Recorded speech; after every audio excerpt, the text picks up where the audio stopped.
You're watching Two Pricks at the Ashes.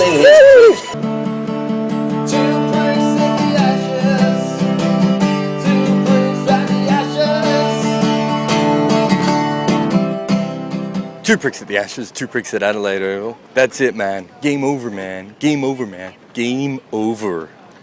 Welcome to an empty Adelaide Oval, where England have totally cleared out the Aussies. Only one way you can change that in the game, and that's by executing. Dougie Bynes just, look at that loss, been execution. What I do is, the boys are loyal to it. The way they've executed, Andrew executing me. Okay, Jared, by my reckoning, it's about 1 o'clock here. We're filming this. It means England have rolled off Australia before lunch, and there is some rain about to come in, so they just in time. It looks like it's going to piss down. You might not be able to see with this beautiful scoreboard that we've put behind it. It is very grey, and it's very grey in almost every direction except right above right at the moment. Yeah, and it's even drizzling a little bit on us, so we're under pressure to film this quickly. I'm getting wet. Excuse. That front foot moving. Get that front foot moving.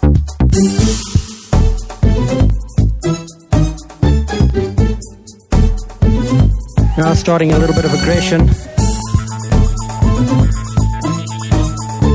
So a fine innings.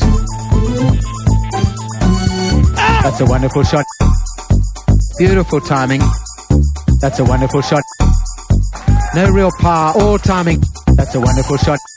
The thing for me about today was just how clinically England wrapped things up. I mean, Mike Hussey played a horrible shot in the 7th over.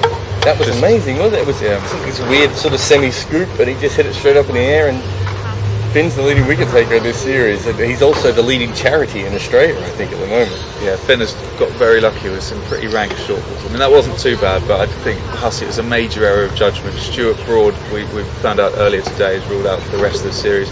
So England have bowled it down with only 4 bowlers. Broken by me, really, that's fair. Well, it's Jared saw him in the nets last night, strapped up.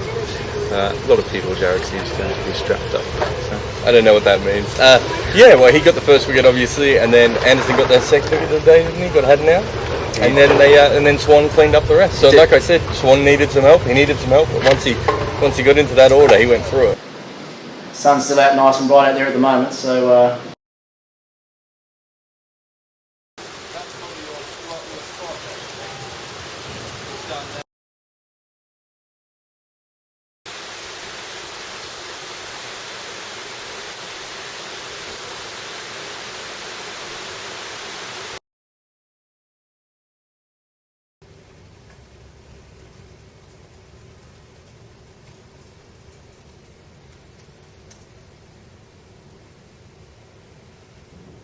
It's funny, yesterday I saw Troy Cooley and Mitchell Johnson try and get a ball that was stuck in the nets.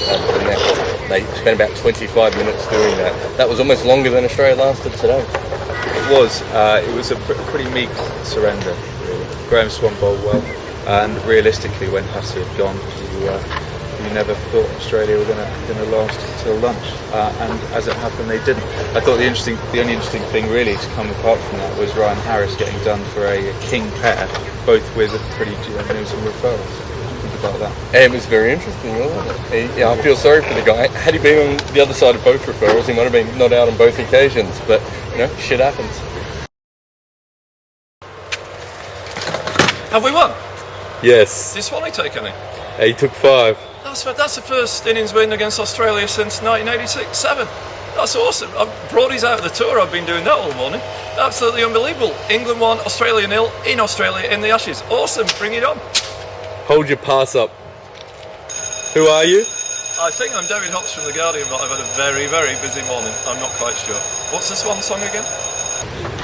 Okay, so Jared, is this the victory that retains England the Ashes? Yes.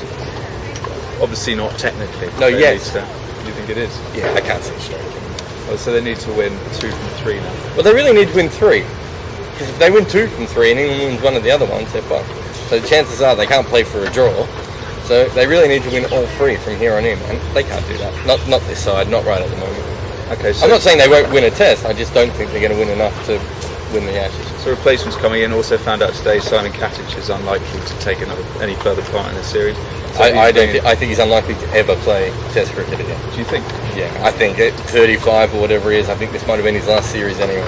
Well, Phil Hughes has got a great opportunity. Ponting saying he's the likely man to come in now. Didn't mention any other openers, so I'd say Hughes is 100% guaranteed to come in. The only reason I think they'd ever go with someone else is if they think that they need someone older and more mature to come in, like Cowan and Broad. But I think Hughes is coming in. You'd have to think that Chris Tremlett will be the man to replace Stuart Broad. I can't believe anyone would think that anyone else would play at Perth other than Tremlett. No, although Shazad is looking very lively in the nets. I don't care how lively he is in the nets. It's the Wacker, Sam. You've been to the Wacker. Well, look, I want Tremlett. Do you? Physically? Not like that. You two would make a striking couple. How confident are you that England will avoid defeat today? 99%. Mullally time, Sam, as it starts to piss down. Who's your mellow? Okay, I'm going with Xavier Doherty. Ooh, For just, he hasn't really done, I mean, he just hasn't done anything that's a fair mellow. on a turning pitch. I'm going for Ponting, who failed twice with the bat, failed with the captaincy, and failed to in the press conferences. Who just said that none of his players were talking about rain. When I know of at least 3 that have, and probably more. So I'm going to give that my Mullally of the day. Especially as it's now pissing. It's raining on us right now, so if you could do the tweet, then we could get the fuck out of here. Good news, guys, is that Ian Poulter, England wrapped things up before Ian Poulter went to bed. So he's got a few words for you, which are congrats, England, great win, well played. Good night, and see you in Perth.